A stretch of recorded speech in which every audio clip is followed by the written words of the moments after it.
Yeah, welcome back. Good morning, mwanzo kubanje konse kumenemuli. Yeah, politics ndale zimene tikuzitcha kuti za geopolitics kapena kuti international politics, ndale za dziko lonse lapansi.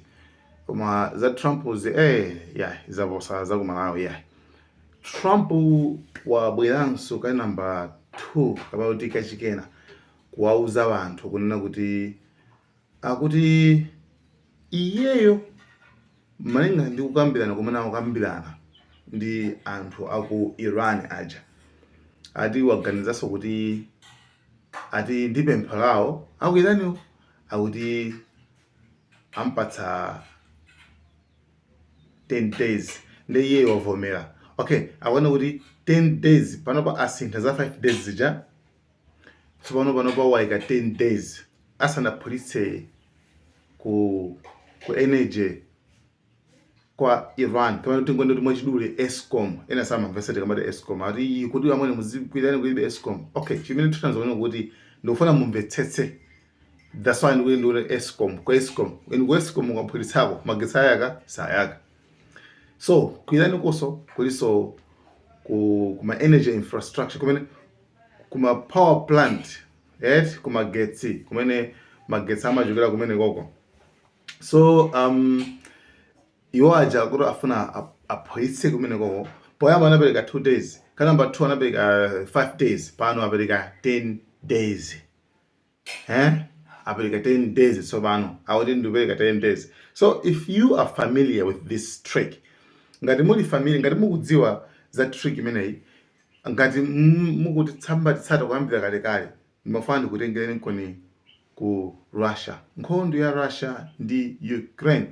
A Trump ndithu amapanga zimene zinthu sokuti so samapanga amapanga choyambirira ndanda apasa 50 days ndapungula imene ili pa 10 to 12 days Russia ikhera siya nkhondo imene kupanda kutero muona mazangazimi. I'm going to make a new deadline of about 10 or 12 days from today. No reason in waiting. There's no reason in waiting. It's 50 days. I want to be generous, but we just don't see any progress being made. And zikatero kenako Russia imene ndi inyetsa, Russia imene ikapata kuteri ndi panga makuti makuti, Russia imene ikapanga kuteri ndi panga zakuti zakuti. Will Russia face any consequences if Vladimir Putin does not agree to stop the war after your meeting on Friday? Yes, they will. Yeah. What will the consequences there will be be? consequences. Sanctions, tariffs? There will be, I don't have to say, there will be very severe consequences, yes. Mr. President, yesterday you mentioned that you would change the Russia deadline to 10 to 12 days.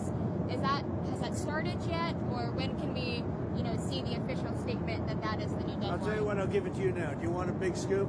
Yes. Everybody else, close your ears, okay? You ready? I'm ready. 10 days from today. Got it. Okay? Got it. Good. How do you communicate? We have a scoop. Chabwino, koma tateni tikambe za Russia pakali pano. Chinachitika nchani? Tiwona pano up to date nkhondo ya Russia sinathebe. Nkhondo ya Russia pano pakali pano tiwona pano pa mabomba akusinthanabe. Chako icho changa. Pu mpaka na pano sinathebe. Kane yako so imaenda chimodzimodzi. Ndakupasa mwakuti ndakupasa mwakuti mukapanda mwakuti. So strategy iyi alona kuti Trump amagwiritsa ntchito munjira yanji, kaya amagwiritsa ntchito kumayiko okhawa amene akuona zoti awawa ndikango yesera kupanga kutenga action ndi kuti zotsatira zake zikhala zowawa kwambiri. Mwina for example chifukwa ku Venezuela sanapereke madate, ku Venezuela sanapereke deadline, ku Venezuela anangoti kungoyandikira nthawi yakwana tishi kulowa mkati kenako kupanga zimene anapangazo. Ku Russia ndende kupasana masiku makuti ku Iran mwakuti ndopasana masiku makuti nkhani yake ndiyokhudzana ndi akuti nuclear. Iwo akumayankhula kuti nkhani ndiyokhudzana ndi nuclear. Chabwino koma tikapanga chikha nokuza nuclear, even president wa dziko la Iran anachita kunenelatu akulu ife sitikufuna nuclear, ife sitikuyifuna nuclear, right? Kunabwera even wamkulu wa counter terrorism amene wapanga resign pompanocha wachita kunena pompano last week anali pa interview wachita kunena kuti aya Irani anapereka akuti fatwa. So I was just checking mbapanga check kuti fatwa ndi chani.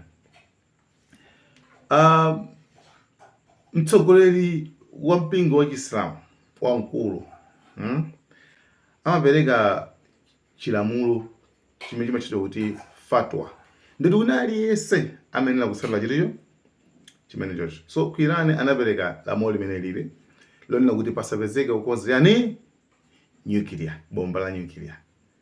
So imene that was 2004 and unali yese amadziwa kuti Iran sikukhoza bomba sikufuna kukhoza bomba. Was Iran on the verge of getting a nuclear weapon?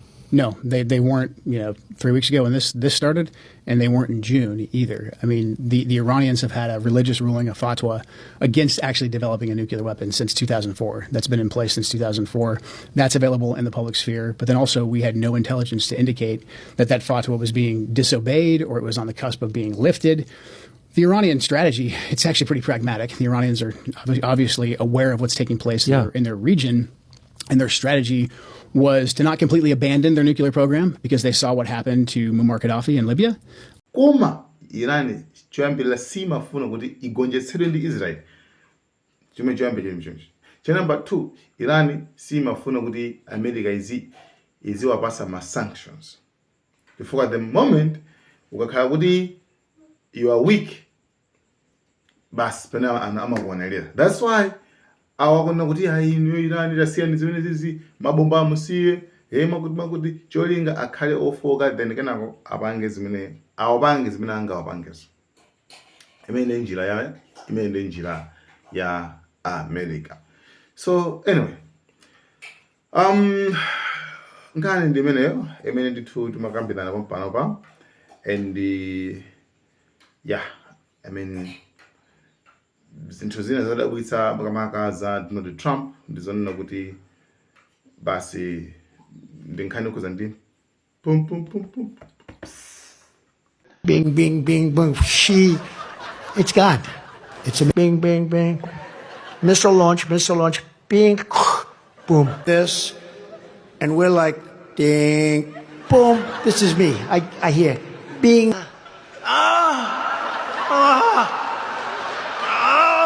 Ding, ding. Hello? Where do I drop these people? Take me home, mommy. This is too tough for me. Right. I don't know kutumiza mabomba mene. Hello. Kutumiza anthu. Akatero basi. Aita ononga malo onse anyukilia kuyani kucha moti obliterated, destroyed completely. Taononga pena palipose. Komano kupulisa kumana vita apapako. Right? Apapako. Kopera on the 8th February. Amapita kukatani pamene mu June moja akuti anaononga china chilichonse. We wiped out the nuclear capability of Iran, obliterated it. It was obliterated like nobody's ever seen before. I would say it's set back permanently. That place is under rock. That place is demolished. They're never going to have nuclear. Okay, for some minute, ndine mwena yes, see talk about kufusa. Yeah. So Ntulankani Collins anazafusa kuti ya Trump. Yo mesa mati mu June muja mnononga china chilichonse.